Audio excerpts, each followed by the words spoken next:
Oi, pessoal! Começamos então com o nosso curso sobre prevenção e tratamento do superendividamento dos consumidores. A Lei 14.181 de 2021 estabeleceu toda uma nova sistemática no Código de Proteção e Defesa do Consumidor, com mecanismos tanto para prevenção como para tratamento das situações de superendividamento dos consumidores. E aí é muito importante a gente entender o que é o superendividamento dos consumidores, quais são os mecanismos que são adotados para que se possa prevenir e também para remediar esse grave fenômeno que afeta aí os consumidores e como que isso foi tratado no nosso Código de Defesa do Consumidor.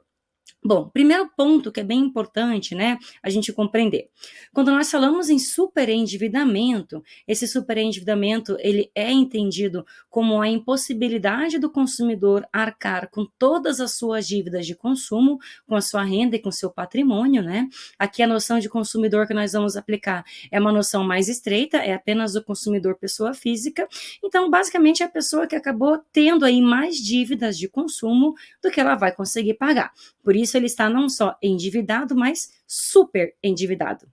Esse fenômeno é um fenômeno que acontece no mundo inteiro, é um fenômeno que afeta tanto pessoas ricas como pessoas pobres, né? O superendividamento não é sinônimo de pobreza, e é um fenômeno que traz aí graves consequências sociais, né? Inclusive no âmbito familiar do consumidor superendividado, nas suas relações sociais, né? Às vezes isso pode gerar até desemprego, e em larga escala pode gerar, inclusive, crise econômica sistêmica.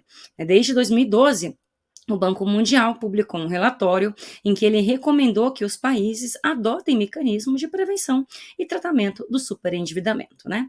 Então, o que foi feito com essa nova lei, né, que trouxe aí esse sistema novo de atualização no Código de Defesa do Consumidor? Bom, a lei trouxe tanto mecanismos para a gente prevenir o superendividamento, como também remédios, né? Um procedimento, inclusive, que pode se desenrolar de forma judicial para que a gente possa tratar essa situação grave que vai afetar aqui o consumidor. Então, quais são os principais mecanismos da lei para a prevenção do superendividamento? Veja, quando nós falamos em superendividamento, em excesso de dívidas de consumo, nós estamos necessariamente relacionando esse superendividamento com o uso do crédito. Porque as compras que você faz e liquida à vista, elas não formam um passivo.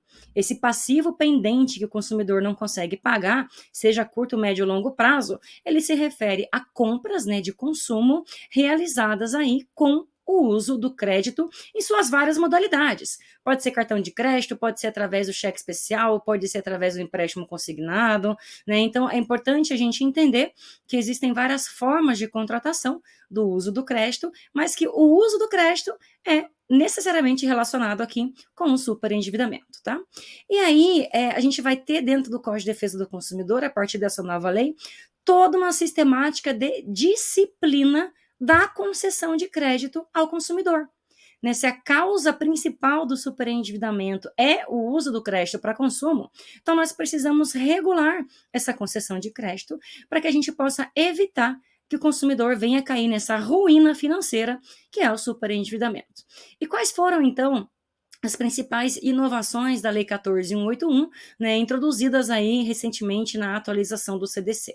Bom, primeiro, quando a gente fala em superendividamento, a gente tem que entender que isso é um fenômeno, né, que acontece em vários países do mundo e que no Brasil hoje ele afeta, segundo estimativas, mais de 40 milhões de pessoas, né? Então estamos falando aí de um contingente gigantesco de pessoas que estão hoje sofrendo com essa situação de superendividamento e que precisam de auxílio, né, para sair dessa situação tão grave, né? Agora, a gente tem que entender que eu posso combater o superendividamento de duas formas: com mecanismos para evitar que ele aconteça e com mecanismos para tratar esse fenômeno quando ele já está caracterizado. Quais são os mecanismos de prevenção?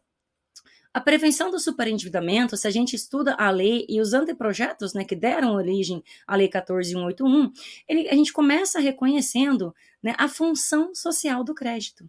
Então, eu tenho que entender que o crédito é um instrumento essencial na nossa sociedade de consumo, para o consumo das famílias. O crédito te permite realizar aí uma série de compras que muitas vezes, à vista, o consumidor não conseguiria ter acesso àqueles produtos, àqueles serviços, e às vezes, né, são até produtos e serviços essenciais, né? Muitas vezes o consumidor usa ali o cartão de crédito, o cheque especial para pagar o aluguel, para pagar remédio, né, para pagar compra de mercado, né? Então é importante eu entender que eu tenho muito essa relação do crédito com superendividamento, né? Como a gente tem esse reconhecimento da função social do crédito, eu preciso reforçar os deveres de boa-fé do fornecedor. E esse reforço dos deveres de boa-fé do fornecedor vão acontecer de várias formas dentro dessa nova lei. Um dos mecanismos que foram instituídos para valorizar a boa-fé é justamente o reforço no direito à informação.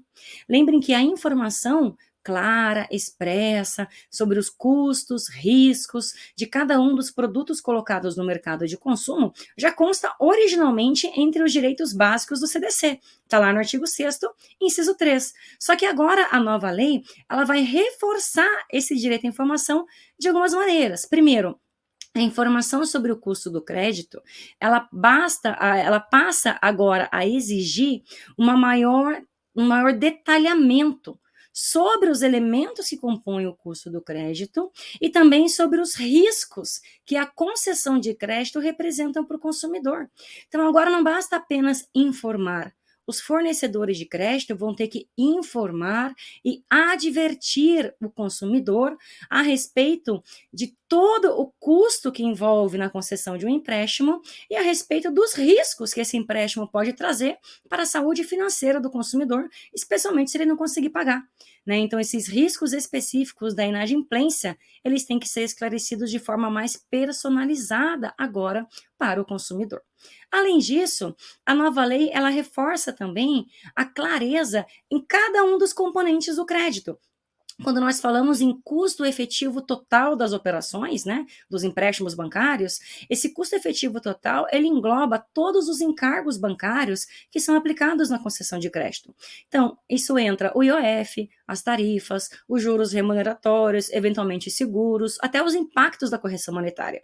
E vejam, não estamos falando aqui de algo novo. Estamos falando de um direito à informação que já surgiu originalmente lá no CDC, tanto pelo artigo 6º como pelo artigo 52, e que também foi reforçado com regulações pelo Banco Central do Brasil, né? Então é importante eu entender que esse direito à informação esclarecida sobre cada um dos elementos do crédito já foi tratada há muito tempo. O que a lei trouxe de diferente? Ela reforça esse direito à informação, inclusive ela faz referência a esse cálculo padronizado da autoridade monetária. A gente vai ver aqui ao longo do curso como que é esse cálculo, como que o banco tem que discriminar cada um desses componentes do custo efetivo total para validar a informação perante o consumidor, né? E a lei estabelece uma penalidade, que é uma das partes mais interessantes dessa nova lei. Se a gente tiver no procedimento judicial de recuperação financeira do consumidor, se for constatada a violação aos novos deveres, inclusive aos novos deveres de informação e concessão responsável de crédito, essa violação aos novos deveres por parte do fornecedor pode permitir ao juiz reduzir os juros que são cobrados nesse empréstimo ou qualquer acréscimo ao capital. Então, vejam, a partir de agora, os bancos vão ter a obrigação de fazer a concessão de crédito de forma responsável e de forma esclarecida, né, trazendo ali de maneira clara todos os custos e riscos de um empréstimo bancário. Se houver falha no atendimento a esses deveres, isso pode trazer como consequência a redução dos encargos ou de qualquer acréscimo ao capital.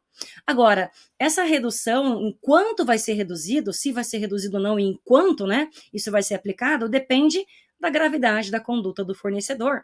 Por isso, nós temos que aprender a investigar quais são as condutas adotadas pelos bancos que contribuem para o aumento do endividamento do consumidor e que, por isso, podem ser penalizadas, né? A lei também estabelece aí a obrigação de concessão responsável de crédito, o que significa que eu tenho que ter uma avaliação muito clara sobre as condições de pagamento do consumidor na hora de tomar um empréstimo, né? estabelece a proteção ao mínimo existencial, né? Então, o consumidor que está super endividado e que vai buscar um acordo, né, uma forma de pagar suas dívidas, tem que ter preservado o mínimo essencial para pagar as suas despesas básicas, né? E estabelece um procedimento que é como se fosse quase que uma recuperação judicial da pessoa física, né, em que temos que montar aí um plano de pagamento, indicando todos os credores, indicando quanto o consumidor pode pagar por mês. Esse processo de reestruturação financeira começa de forma consensual e, se não se conseguir um acordo, ele evolui para uma fase judicial. E aí, eu que sou advogada, né, e atuo em defesa do consumidor, o que eu tenho que saber? Como montar a petição inicial, como trazer as informações, como investigar no curso do processo onde está a concessão irresponsável de crédito, né? Então, todo esse detalhamento, como formular um pedido, né, quais são as penalidades e aquilo que eu vou ter que buscar de investigação, produção de provas ao longo desse procedimento criado pela nova lei. Todos esses pontos nós vamos abordar ao longo do nosso curso. Então, eu aguardo vocês para a nossa primeira aula do nosso curso.